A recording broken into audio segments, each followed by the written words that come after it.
How you doing, everybody? Hope everybody's well. It's Saturday, the 20th of November, 2010, and it's kind of late on in the afternoon. It's getting dark outside, and before I start this little video, I just want to say one thing, and it's addressed to Max Kaiser. And Kaiser's, Mr. Kaiser's one of these people. He's a serious, in-your-face type of an individual. He's a larger-than-life version of me, really, in many ways. That's the way I see him.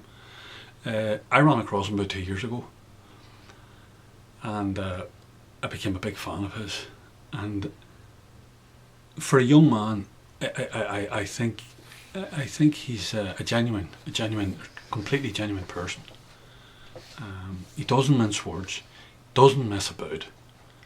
And any time I've ever seen him on television, or I saw him last year in a video, sorry, it was a live program on CNBC, and they tried to ambush him, and he tore them apart. And it'd be a bit like somebody trying to ambush me. It just wouldn't happen, because I haven't read any of the stuff I talk about. I haven't read any of it, or very, very little of it in books. My experience, I think, of it is a bit like this man Kaiser. This man, his experience out of economics is personal experience. He was a trader stroke broker in Wall Street. He knows all the moves. He knows how to do all the market manipulation that goes on with these criminals on Wall Street. He knows exactly what they are. These are all criminals dressed up with Armani suits. That's all they are. But they're still criminals. He knows exactly what goes on. But I just want to thank you for putting my video up, Mr. Kaiser.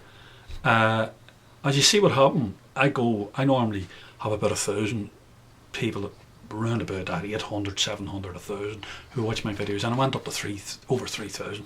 So I'm most grateful for you for doing it. Then what happened was, during the week, the IMF arrived in Dublin. Finally arrived after 2.5 years. I've been saying it would happen for 2.5 years. People laughed at me when I said it first. When I said it first, people laughed at me. Of course, when I said a lot of things first, people laughed at me. And I'd be shooting and losing my temper at 1 o'clock in the morning making these videos and all that. People used to laugh. He's a head case. That guy's a head case.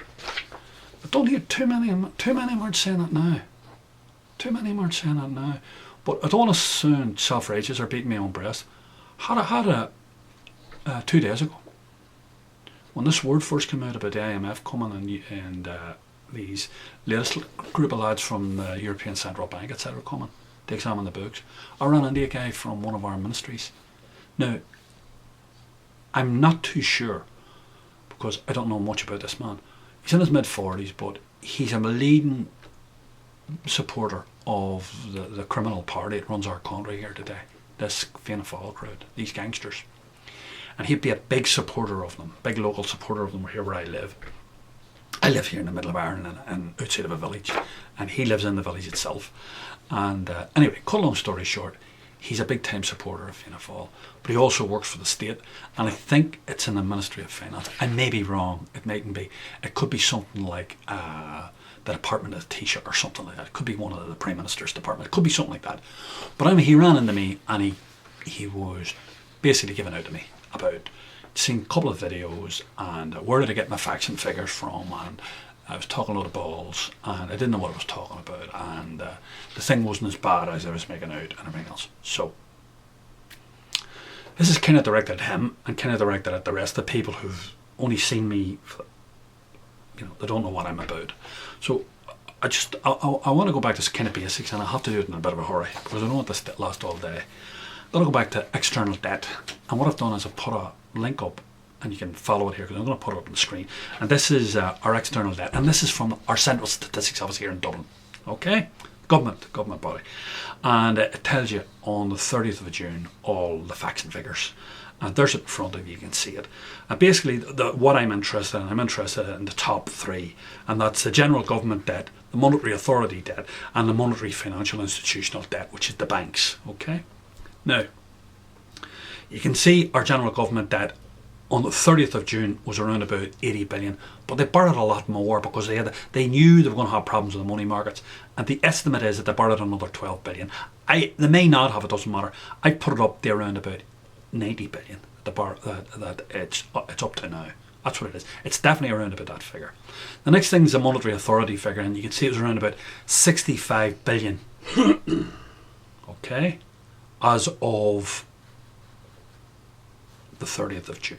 Okay, and then we have the monetary financial institutions, which are the banks, and they owed in total 671 billion. That's a half a trillion, over half a trillion. Okay, all right. So we've got to go back then, and we've got to do a bit of toting up, and this is how it works out. We have government debt set at about 90 billion. All right, around about that. Okay, maybe 88 billion. These are sort of kind of round figures. Okay, but we'll have to conduct this in a rational manner, as it were. So let's say it's 90 billion, and let's say the Monetary Authority, we use that figure there. Let's say they don't borrow any more money. They probably did borrow all their money, but it doesn't matter. This is, by the way, the Monetary Authority is the National Treasury Management Agency. That's who that is. That's the key body within the Monetary Authority. Okay, so they had, as of 30th of June, they had 65 billion. All right, so that's 155 billion. Okay, as the state debt. That's the total state debt. Now, there's two amounts that don't appear anywhere in those, and they are not included in those figures. And the first one is the NAMA money, which is 44 billion, which we got in 3 tranches this year, and which we've doled out to the banks. We gave out to the banks. Okay, our bankrupt banks. Do you understand? Which we now own. We now own all of them. But anyway, don't go into that now. We give out 44 billion of the NAMA money, and now we have our friends from the International Monetary Fund and the European Central Bank are here, and they're going to allocate between another 60 and 80 billion. So when you total all that up, 155 billion and 120 billion, that's 275 billion. And then what you do is you say, well, how's Ireland going to pay for it? Okay, so what you have to do then, you have to go to our GDP, GNP figures. And again, we've got to go back to the Central Statistics Office, and I'll put that up on the screen for you now. You can have a look at that now. And basically what happens is it tells you as of June again, it's the third quarter. These are done quartiles, all these figures are done quartiles, right? So we will get the September figures at the end of December. Do you understand that? Like they're 3 months, because it takes them all 3 months to work it all out. So basically it tells you what it is. Our GDP figure is 41 billion for the second quarter. So that's the estimate which they put on it, which is entirely correct. They said this year our GDP would be between 164 and 168 billion. Okay, our total GDP. But we have a problem in Ireland in that our GDP figure cannot be considered because we have a huge number of multinationals in this country whose only purpose here is to extract money out of what they do here and to launder it offshore. And they do that through the International Financial Centre down in Dublin Docklands. Okay? That's primary purposes there for. To launder this every year, to launder between 34 and 38 billion that the international, the multinationals generate in Ireland, and to launder it all around the world for them. So they don't have to pay tax on it. Okay, that's their primary purpose down there, set up by Charles J. Haughey and his acolytes. Okay, now it tells you here we got a GDP of 41 billion and we got a GNP figure of 33 billion, which is, again, we've gone over this many times. So our GNP, which is the figure we have to consider for Ireland, because Ireland's in a freaky position. I told you the difference between our GDP and our GNP is colossal. There's no other country in the world has got this level of differential. Imagine about a quarter of the money we produce inside Ireland is siphoned off by multinationals in a money laundering operation. So anyway, is it any wonder that the Europeans are embarrassed by it all? Of course they don't say any of that, but that's the reality of it all. And it's all been done under the guise of a 12.5% corporation tax. But that's another day's work. But what that tells you is that Ireland has an income, a real income, of 132 billion, and it has debts of 275 billion. All right, so we've got an income of 132 billion, and we get debts now of 275 billion. So Is this all rocket science, or is it just me? I mean, like, is it possible to work out how is this all going to be squared? And by the way, when we have this 275 billion, do you know how much interest that's generating every single year? At the best case scenario, at the very best case scenario, we have to pay probably between 8 and 9 million a year interest on this debt. The best case scenario. And we're not facing the catastrophe. You ain't seen nothing yet. We ain't seen nothing yet. Nobody's seen nothing yet. Listen, we'll talk more.